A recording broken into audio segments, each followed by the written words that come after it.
So today, we're going to dive into a blueprint for a life that really truly shifts your energy. The ideas we're talking about come from some pretty powerful source material, and they offer a super clear, actionable way forward. You ever have that feeling like you're just stuck on a loop? You know, the same old patterns, the same emotions, the same kind of energy, just showing up day in and day out, no matter what you try to change on the outside? And this right here, this quote just nails it. The source material is so clear on this. Real, lasting change isn't about what happens to you. It's an inside job. It's all about what you choose to cultivate within you. So, okay, how does this actually work? Well, it all starts with the energy that's already inside of you. We're going to see how tiny, mindful improvements can quietly rearrange your entire frequency. You know, the key here is that it's simple.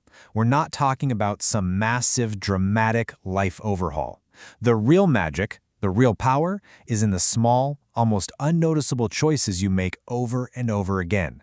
Those are the things that quietly end up transforming everything. So, where do we even start with this? Well, the source gives us this fantastic concept called recalibration rituals. Think of them as simple, grounding practices that bring you back to your natural state, especially when life is trying to pull you off course. The source points to 3 core rituals. First up, walking. I know, it sounds almost too simple, right? But movement is like medicine for stagnant energy. Next, embracing silence. I mean, in a world of constant noise, this gives your mind the space to just breathe and actually hear itself think. And finally, writing things down. This simple act turns those fuzzy, abstract thoughts into something real, something tangible. It gives them shape. And this is the beautiful result. Imagine for a second your mind is like a pond.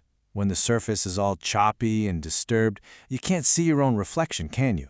Well, these rituals, walking, silence, writing, they still the waters of your inner world. And from that calm, that stillness, that's when clarity and creativity can finally bubble up to the surface.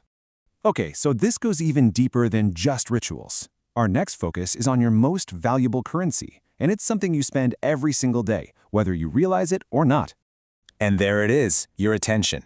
According to the source, this is without a doubt the most expensive currency you own. It is not an unlimited resource.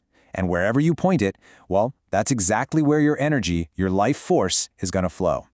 I absolutely love this question from the source because it just totally flips the script. Seriously, think about it. If you put a real price tag on your day, let's say $1,000, would you spend it the same way? Would you trade those valuable hours for mindless scrolling or getting caught up in things that just don't matter? It really makes you rethink things. And here's another really powerful layer to this whole currency idea: gratitude. The source talks about it like it's an energy multiplier. When you can genuinely appreciate this present moment and what you have right now, it stops that panicked feeling that time is just slipping through your fingers. It turns what you have into enough. All right, this next idea might feel a little radical. The source calls it living opposite the crowd, and the core idea is pretty straightforward. If you want a life that feels truly extraordinary, you just can't live like everyone else. You have to consciously break away from unconscious living. Just look at this contrast here. The crowd's path, it's often one of just passive consumption, constant distraction, and kind of numbing out. Your path, the intentional one, it's about active creation, deep focus, and real growth. You're basically trading easy comfort for meaningful evolution.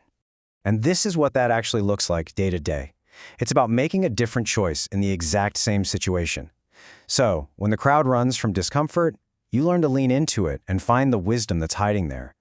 When they're scrolling, you're studying. When they're complaining, you're building. Every single choice builds your energy instead of draining it away.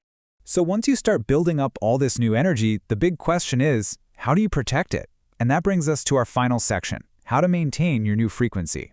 A huge piece of this is actively choosing to unplug. I mean, the world we live in is literally designed to keep you wired, anxious, and reachable 24/7. But disconnecting isn't about hiding away, it's about recalibrating. It's like clearing the static from a radio so you can finally hear your own clear signal again.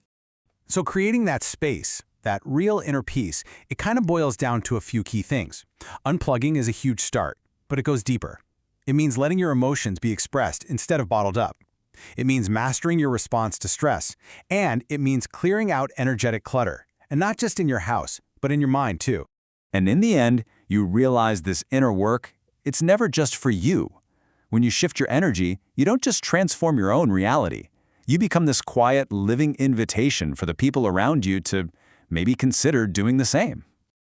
So let's just bring it all home with this one last question for you, and it doesn't have to be anything huge or monumental. What is one simple, quiet choice you can make today to honor your energy and start this shift?